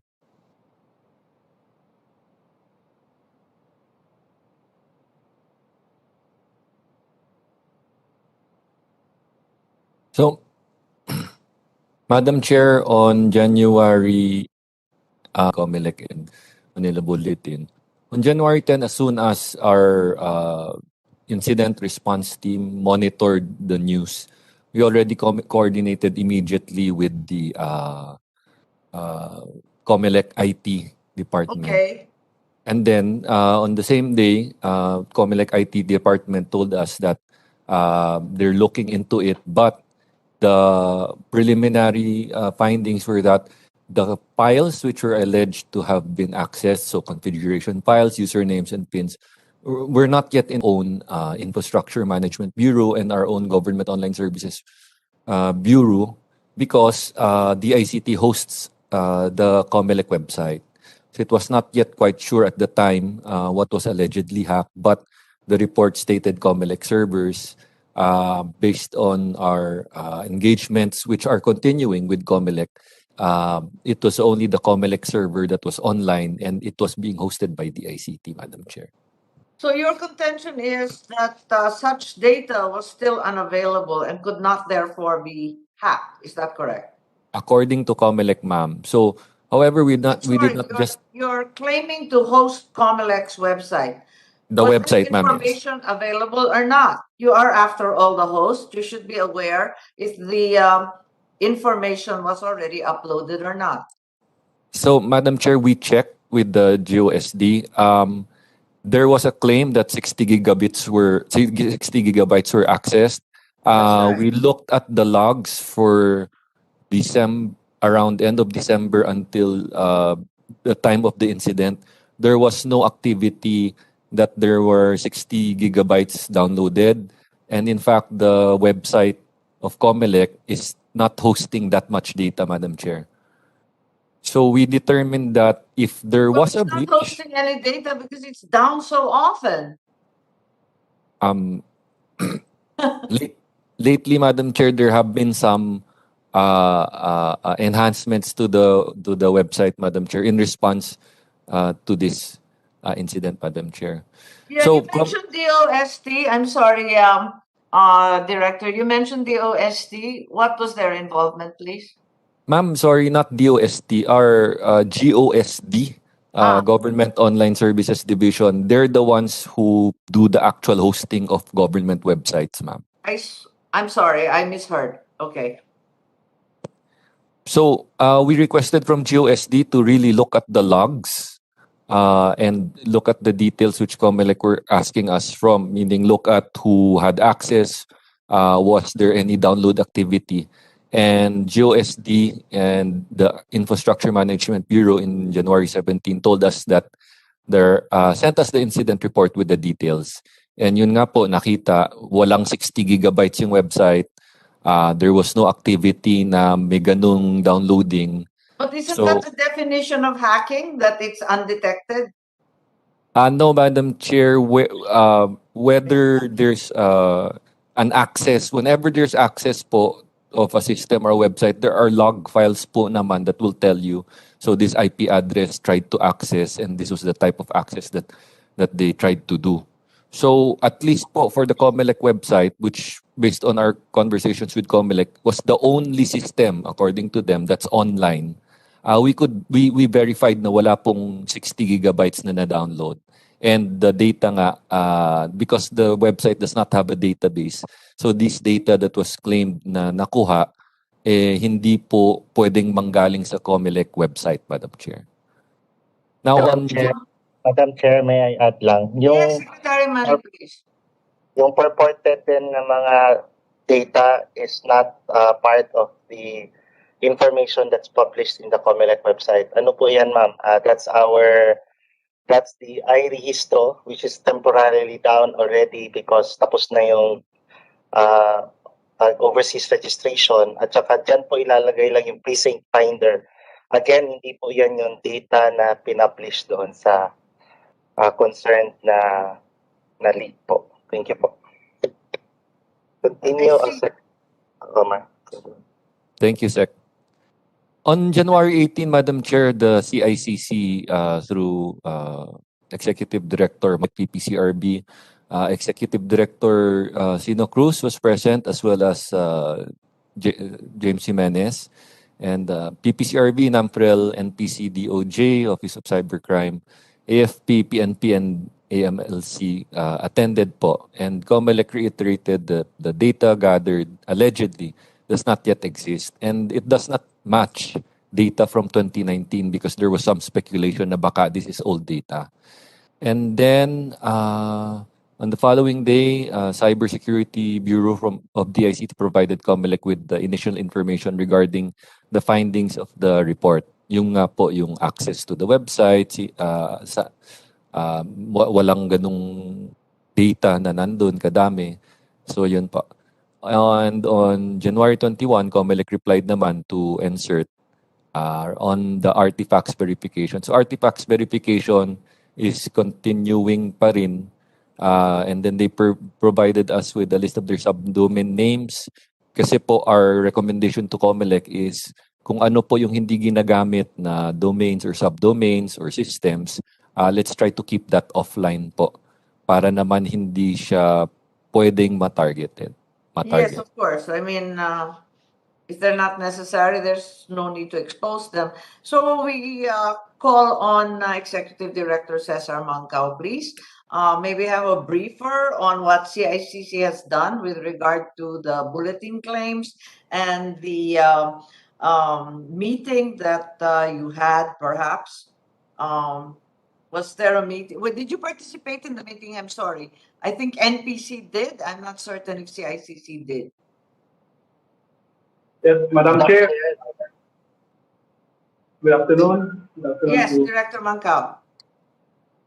Good afternoon to Congressman Barsaga as well, Senator Sol Filipino, and the members of the Joint Congressional Oversight Committee, fellow public servants, former Secretary Coloma, Art Samaniego. Ladies and gentlemen, good afternoon. I would like to give you the mandate of the CICC, which to lead the government's efforts in safeguarding our nation, our institutions, and citizens from the risk and threat of cybercrime. As regards to this Manila Bulletin publication, our initial findings reveal that there's sufficient indicators such as the technical information, the artifacts that was gathered from the hacking group who claimed to have incorporated a good number of data related to the automated election system. It gave us a reason to believe that there is really a need for us to take this inquiry to a higher level in order to zero in on the source of the highly sensitive information in the process that can undermine we cannot If I may interrupt because of the lateness of the hour, Yusek, you are taking the position that a hacking occurred as opposed to COMELEC denying the same? COMELEC, as far as the statement of our good acting secretary, I think, said that there was no hacking on the COMELEC servers because they are offline. We agreed to that at this time. And we also have found out that there was indeed breach of the system as we have gathered from our sources that are. Yes, Yusek, you're echoing really badly. From what I gather, you're saying that the website wasn't hacked, but breaches occurred on other servers or other assets offline. Is that correct? I'm not hearing very well. On the contractor of the COMELEC, which is Smartmatic, we believe that their system is compromised and that we are not also accusing them for doing it themselves at this moment. We know that there cannot gonna be an external or internal threat actors that in play. We have identified the group that claimed, and we have sufficient artifacts at this time that we can reveal in this session. Maybe I can ask for an executive session, Madam Chair, to further explain our the information and the data that we can really reveal. I see, Yusek, Co-Chair Barsaga, it appears that Yusek Mancao is requesting for the CICC to conduct an executive session, a difficult premise given our hybrid situation. Ano pang magagawa natin? Mag-executive session tayo at a certain point? Yes, definitely, Madam Chair. Yes, okay. I think we'll have to do that in person. Hindi po pwede na hybrid kasi parati rin nahahack. Miski si Mr. Samaniego, napunta ninyo eh. Nag-disappear na eh. Madam Chair, on that... Madam Chair, I have several questions. Clarification lamang. Yes, thank you very much, Congressman and Co-Chair Barsaga, please.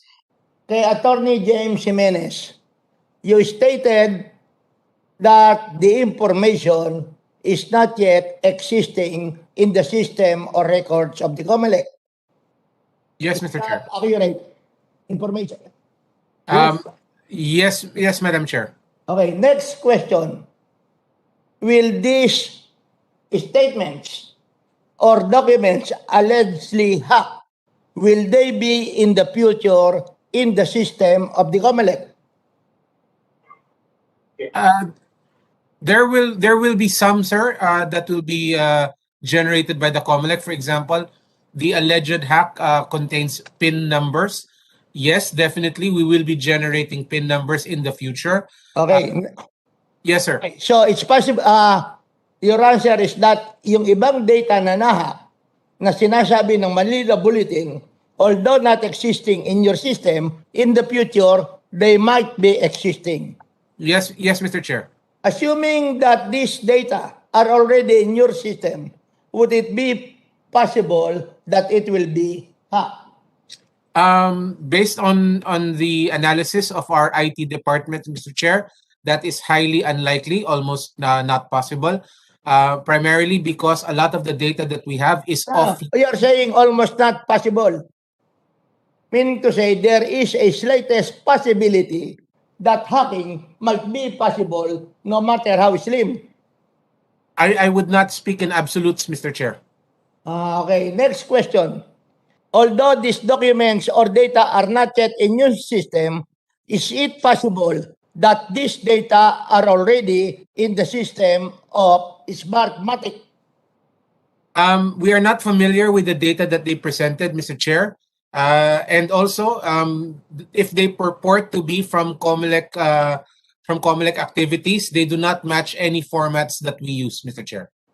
Did you include your investigation? So it's possible na itong mga datang to naka-store sa system ng Smartmatic But at the same time, wala pa sa system ng COMELEC. No, So, Mr. Chair. possible. No, Mr. Chair. Kasi ang sinasabi nila, itong data na ito ay para sa 2022 elections. At least yun ang implikasyon nung unang binanggit ito. And again, hindi nga po ito nag-i-exist kahit saan. Okay. Kung ito ay for 2022 elections, yung data nyo, binibigay nyo rin sa Smartmatic. Hindi ko po ma-explain Mr. yung Chair? pwede ako mag-refer sa IT department namin. Okay. Mr. Chair, allow me to answer, Mr. Chair, being the head of Yes. the steering Okay, committee. Commissioner. Okay. Thank you po. Those data were not yet generated, but now we are now generating those data, like the PIN numbers. And once it is generated, it is only the COMELEC was control over it. We will not give any information from the outsider. So that is what our practice is. And it is offline, Mr. Chair, and it is located in a very secure memory configuration room where the only way you can hack it is not through cyber attack, but you have to enter into that room and then input the 2 passwords by our supervisors, and you have to pass all those securities before you can enter that room. So that is why we said that it is Commissioner, you're saying that possible. Smartmatic does not have access to this room? Yes, Madam Chair, we make sure that no one can access except those only authorized personnel coming from the COMELEC. We are very much sure about that with our security protocol, Madam Chair. Thank you very much. Just a clarification from Yusek Cesar Mancao. You stated a while ago that based on your investigation, the system of the Smartmatic was compromised. Correct, Congressman Barsaga, sir. How did you arrive at that statement? If you can tell it in our Zoom meeting. Well, that's why I'm asking for an executive session, Your Honor. Okay. The sensitive matter. Thank you very much. I think that would be all, Madam Chair. Yes, thank you very much, Co-Chair. Madam Chair, with your kind permission. Bulletin's publisher would like to add something. Yes, you're Yes, recognized. Madam Chair, may we request that Mr. Samaniego be allowed to continue with his interrupted statement earlier, just to complete Sure. his statement. We can find Thank you, it. Your Honor. Yes, Mr. Samaniego, if you're Madam there, Chair. please Madam reply. Chair, can you hear me now, Madam Chair? Yes, we can. I'll continue my statement. Manila Bulletin maintains that it has reported the news accurately and fairly. Manila Bulletin gave COMELEC sufficient opportunity to verify the authenticity of the data provided by the informant. There was urgency in Manila Bulletin's request for COMELEC verification on account of the nature of the data involved. Then on January 12, MB Tech News received a call from the Department of Information and Communication Technology, the Cybercrime Investigation and Coordinating Center. After the call, MB Tech News sent all relevant files on the apparent COMELEC data security breach to the DICT's official email address.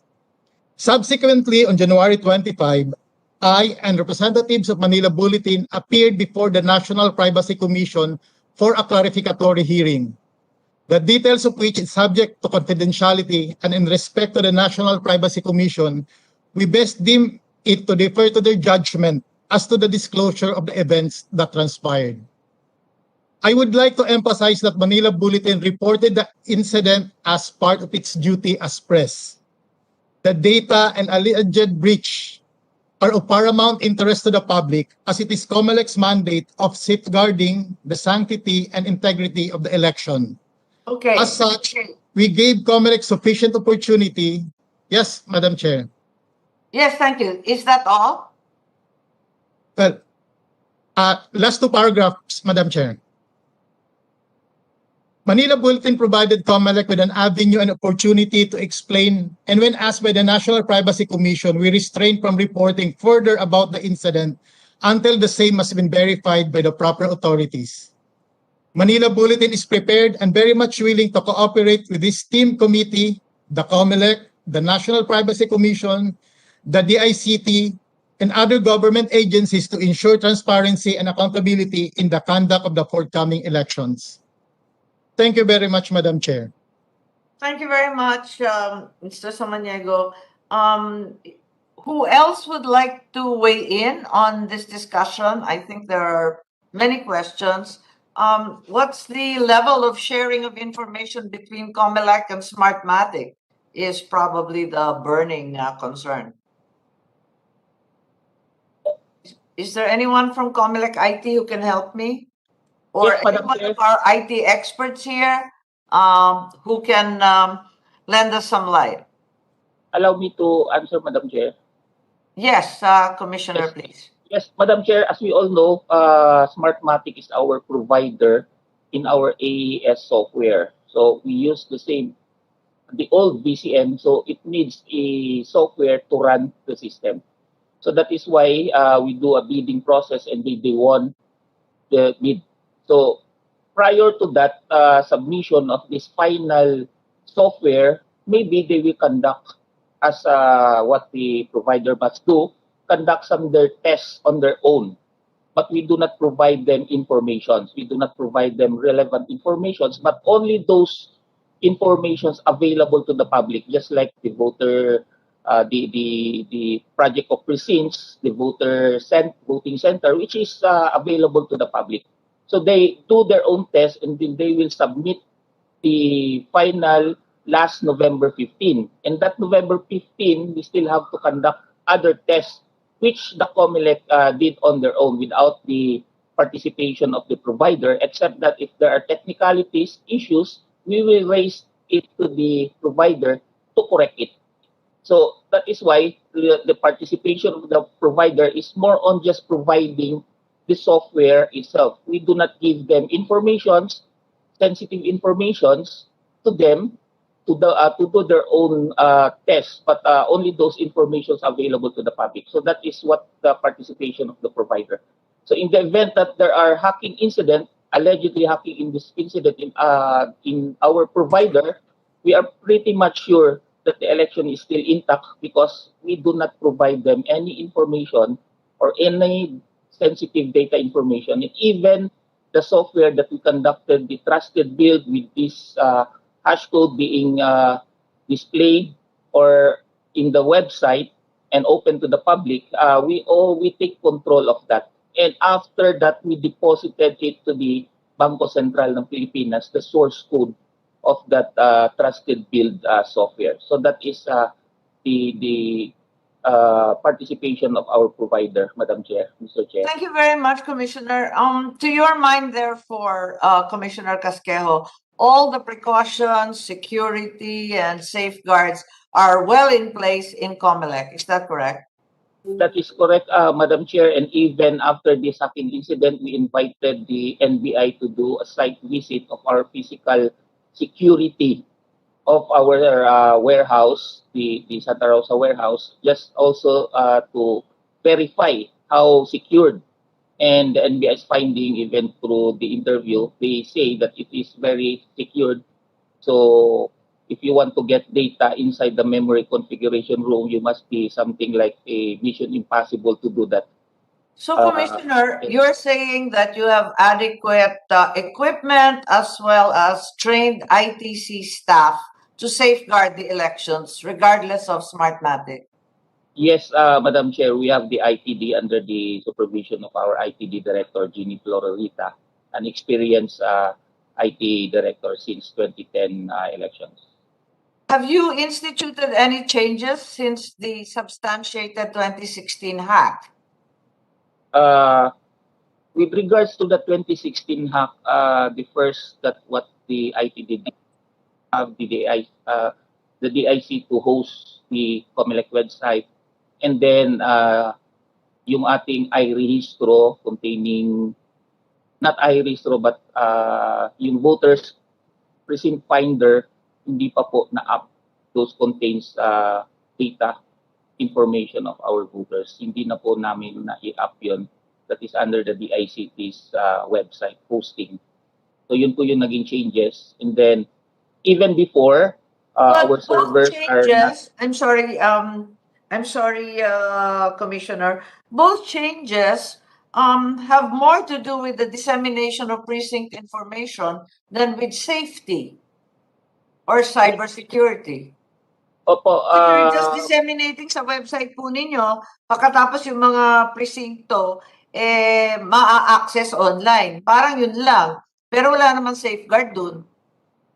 If anything, the argument can be made that you're actually publicizing it with the addition of the ICT.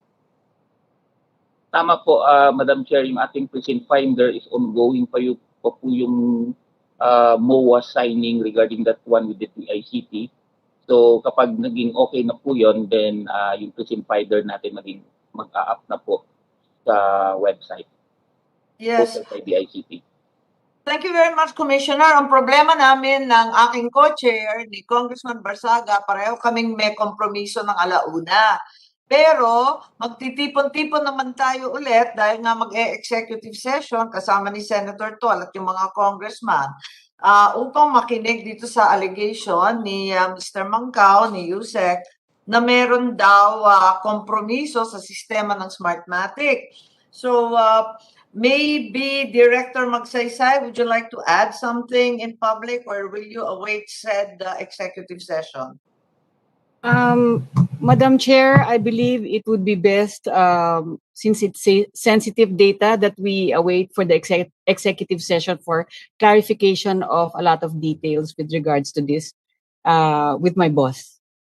All right, that's fine. We're going to try and make physical arrangements. In the meantime, I think Attorney Ivan is here, Hugh is here, Apo Guevara is here. There are a bunch of other people who are much better at IT than I am. Is there anything that you can tell us about the safety features already in place with COMELEC? Are they adequate? Yes, Attorney Ivan, I think you're Yes, Madam Chair. making a sign. Yes, Yes, if I may be allowed. please. Well, based on our current source code review, we've already done the guided source code, but we've noticed on the TOR that was used for the bidding, apparently allows the provider, Smartmatic or COMELEC, to still develop or provide modifications into the system even after the trusted build and after it is already secured in the COMELEC in the BSP. So this is one of the reasons one of the things we'd like to raise. What's the point of having a trusted build and securing in the BSP if the provider or COMELEC can still develop other software or codes and make it run during election day? Is there anyone in COMELEC IT prepared to answer that? Well, Madam Chair, we do not allow that kind of modification. What I think what Mr. Ivan is referring to is after the mock elections, we do some modifications based on the findings in the mock elections, and then we do again a trusted build. And after the trusted build, I instructed the local source code reviewer to do another guided local source code review as to what are the changes or modifications being made. After it has been trusted build, the second one, there will be or modifications to be introduced unless we really need to have another trusted build. So that is what may be found in the TOR. They can still do modifications, but subject again to the trusted build and findings of the ITD department if there is a need to change or to make some modifications. But rest assured, Madam Chair, there will be no software being run during elections without passing the trusted build. Madam Chair? Yes, co-chair, please. Parang malabo yata yun. Well, considering that we have all appointments at 1 p.m., Yes, and considering further that our resource persons have already who have reservations, comments, or suggestions, may we request them just to give printed hard copies to us and to the COMELEC and let the COMELEC answer the points raised by them so that we can discuss them at the next scheduled hearing of this committee. Yes, thank you very much, Congressman PD. Madam Chair. And Senator Tolentino, please. Madam Chair, considering the sensitivity of all the items discussed, and there is going to be an executive session to be scheduled by the committee, may I request, without running afoul with Section 4, Article 3 of the Philippine Constitution, which refers to press freedom, that we refrain from issuing statements that would be speculative, probably would just fan the fire of some individuals that may affect the preparations for the 2022 election. So this is not a gag order from issuing statements. Let's wait for the executive session to be finished. Thank you, Madam Chair. Perhaps we need to hear from Manila Bulletin, but I am certain they will argue that this is not speculative since they verified the sources of their informant. Yes, Mr. Samaniego or someone from the Bulletin, are you amenable Madam to Chair? the request of Senator Tolentino, please? May I respond, Madam Chair? Yes, please. On the part of Manila Bulletin, we are prepared to do what is necessary in order to ensure the integrity of our election process, and we fully understand and appreciate the point raised by Senator Tolentino. I think the record would show that our newspaper has been a responsible corporate citizen, and we would like to do what is needed to work for the higher cause of having safe and Yes, thank you very much. We will need your cooperation and certainly that of all the other media practitioners. In the meantime, respecting the schedules that we have already confirmed, may I merely ask our IT experts to put in writing your comments regarding all this, simply because they will most likely be answered in a forthcoming executive session. So kung maaari, mag-submit na lang po kayo ng mga para mapag-usapan sa executive session.